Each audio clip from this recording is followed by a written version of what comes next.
తలంటి పోసుకోవడానికి పెడుతున్నాను, అభ్యంగర స్నానానికి పెడుతున్నాను. అభ్యంగర స్నానం పూర్వం చాలా ఎక్కువ కాలం చేసేవారండి, ఎక్కువసేపు చేసేవారు. ఇప్పుడు కలియుగంలో అసలు తలంటి అంటే ఏమిటో తెలియదు కదా. కుంకుడుకాయలు అని ఒకటి ఉండేవి, తెలుసుగా మీకు? ఆ కుంకుడుకాయలు ఇంట్లో చక్కగా కొట్టి నీళ్లలో ఉడకబెట్టి ఆ పులుసు తీసి నెత్తి మీద పోసుకొని తల అంటుకుంటే తల ఎంత ఆరోగ్యంగా ఉంటుందండి. కురుపులు ఉండవు, దురదలు ఉండవు, ఆరోగ్యంగా ఉంటుంది. జుట్టు కూడా 10 కాలాలు ఉండేది. ఈ షాంపూలు ఎప్పుడు వచ్చాయో అప్పుడే సర్వనాశనం అయిపోయాం.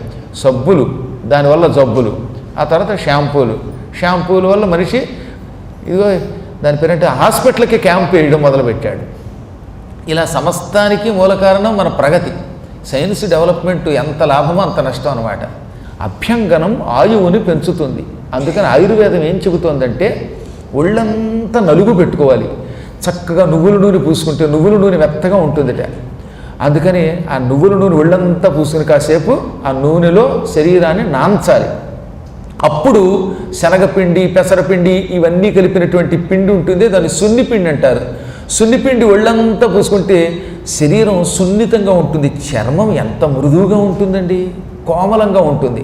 అలా సున్నిపిండి పెట్టుకుని నలుచుకున్నాక ఈ మట్టిది పోయాక ఒక అర్ధగంట అయ్యాక అప్పుడు కుంకుడుకాయ పులుసు చెలులు నెత్తి మీద పోస్తూ ఉంటే, అదృష్టవంతులకి భార్య నెత్తి మీద పోస్తే జుట్టు అంటూ ఉంటే అప్పుడు చక్కగా ఇలా రుద్దుకుని వేడి నీళ్లతో స్నానం చేసి తుడుచుకుని అప్పుడు కాస్త బొట్టో గిట్టో పెట్టుకుని పంచె కట్టుకుని గుళ్ళో పెడితే పరమాత్ముడు తక్షణం సాక్షాత్కరిస్తాడు. ఇదేదో నేను హాస్యానికి వేళాకోళానికి చెప్పట్లా, అశ్వినీ దేవతలు చెప్పిన మంత్ర రహస్యం, వైద్య రహస్యం ఇది.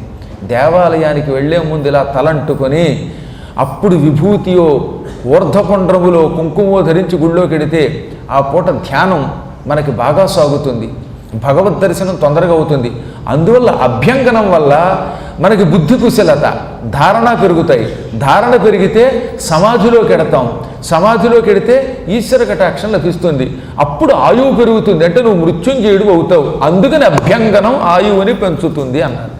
పండగ వచ్చినప్పుడల్లా పూర్వం ఎందుకు తలంటుకోమన్నారు అంటే దానివల్ల ఇహము పరము రెండూ వస్తాయి.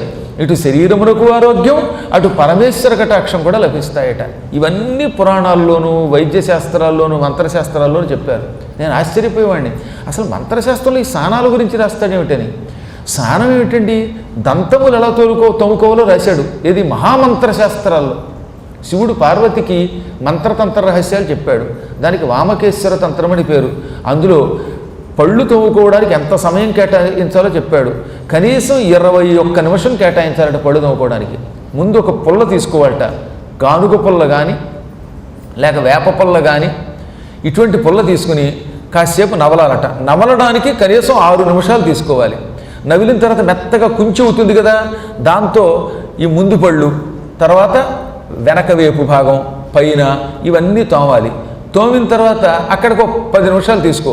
10ని 6 16 నిమిషాలు. మిగతా 5 నిమిషాలు నోట్లో నీళ్లు పూసుకుని అని పుక్కిలించి ఉమ్మాలట.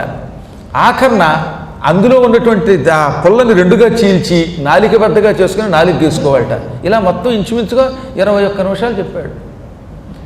ఆ తతంగం అంతా చేసిన తర్వాత అప్పుడు సూర్యభగవానుడికి చూసి దండం పెట్టుకు ఇంటికి వెడితే గ్యాస్ ట్రబుల్ తగ్గిపోతుందిట, ఆరోగ్యం పెరుగుతుందిట, బ్రహ్మానందం కలుగుతుందిట. అందుకని పూర్వకాలంలో ఇవన్నీ చెప్పేవారు అనమాట. అవన్నీ మనం వినలేదు వాళ్ళు అసలు దిక్కుమాల ప్రశ్నలు వచ్చేసాయి. అందువల్ల అప్పుడెప్పుడైనా నేను పురాణాలు, మంత్రశాస్త్రాల్లో ఉన్న ఈ రహస్యాలు మీకు చెప్పడానికి గల కారణం ఏమిటంటే ఈ వంకతో అయినా కొంతమంది అయినా వింటారు, కొంతమంది అయినా పని చేస్తారు. ఇవన్నీ చేసుకుంటే యహము పరము వస్తాయి, ఆరోగ్యం బాగుపడుతుంది. ఆరోగ్యం బాగుపడితే పరమాత్మ యొక్క జపం బాగా చేయగలుగుతాం. దానివల్ల చివరికి కైలాసానికి కడతాం. ఇవన్నీ దృష్టిలో పెట్టుకొని